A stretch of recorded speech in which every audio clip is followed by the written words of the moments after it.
এখন একটু তদন্তের স্বার্থে না বলি, আমরা চেষ্টা করে যাচ্ছি, যেহেতু সাব্যস্ত করেছি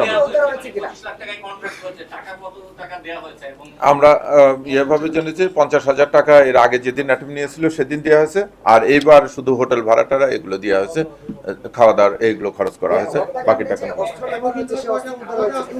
একটা অস্ত্র উদ্ধার হয়েছে আর একটা অস্ত্র বাইরে আছে, সেটার জন্য আমরা চেষ্টা করতেছি সেটা উদ্ধার করতে।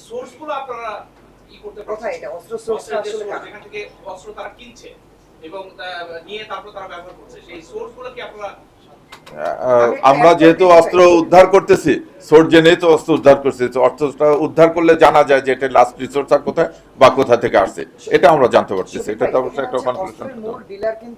অবশ্যই ভাই, যে কটা ঘটনা ঘটছে, কিছু ঘটনা তো আমরা চেষ্টা করি যে আমাদের কাছে তথ্যপত্র আসলে যেটা ঘটনা ঘটার পূর্বে আমরা প্রিভেনশন ব্যবস্থা নিয়ে আসে, এবং এই ব্যাপারে আসামি গ্রেপ্তার এবং অস্ত্র উদ্ধার এর আগে আমরা করেছি।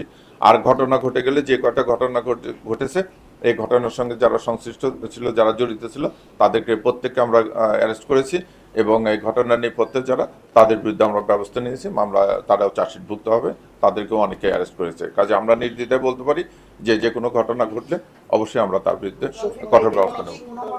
আপনি বললেন যে তারা বিদেশে আছে, আমার অস্ত্রটা যে ক্যারি করতে হবে, অস্ত্র ইয়েটা একটা পজিশন থাকতে হবে। এখন বিদেশ থেকে একটা লোককে যদি আমি বলি যে বিদেশ থেকে উনি এসে আপনাকে আমাকে অস্ত্র দিয়ে গেছে, এটা তো আসলে গ্রহণযোগ্য হবে না।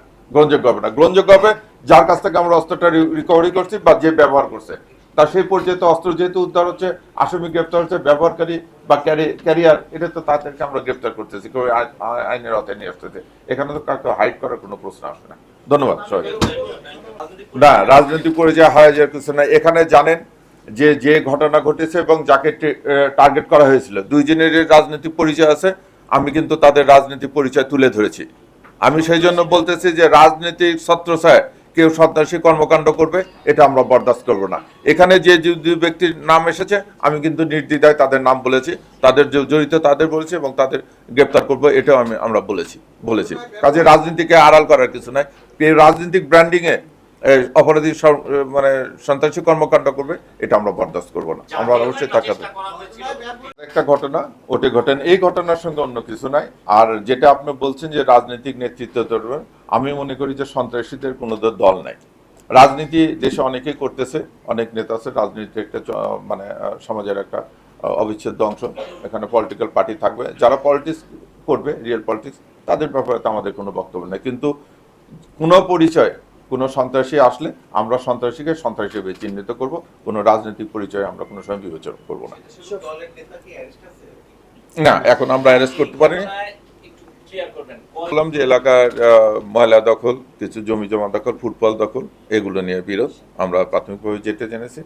এবং যে হাফিজের কথা বললেন, যে সিএনজি হাফিজ, এটার সঙ্গে জড়িত আমাদের যে 7 জন ধরা আছে, 7 জনই এটা স্বীকার করেছে যে তাদেরকে কে কোথা থেকে ভাড়া করেছে। এবং আরও কিছু প্রমাণ পেয়েছি আমরা, হোটেলে যে নিয়ে এসে রাখা আছে, হোটেলকে বুক করেছে, তারপর ওখানে কিছু টাকা পয়সার লেনদেন হয়েছে। এগুলো সার্বিক বিবেচনায় আমরা যথেষ্ট তথ্য প্রমাণ পেয়েছি, এবং গ্রেপ্তারকৃত আসামিরা স্বীকার করেছে যে তারা হাফিজি তাদেরকে ভাড়া করে নিয়ে এসেছে এই হত্যাকাণ্ড ঘটানোর জন্য।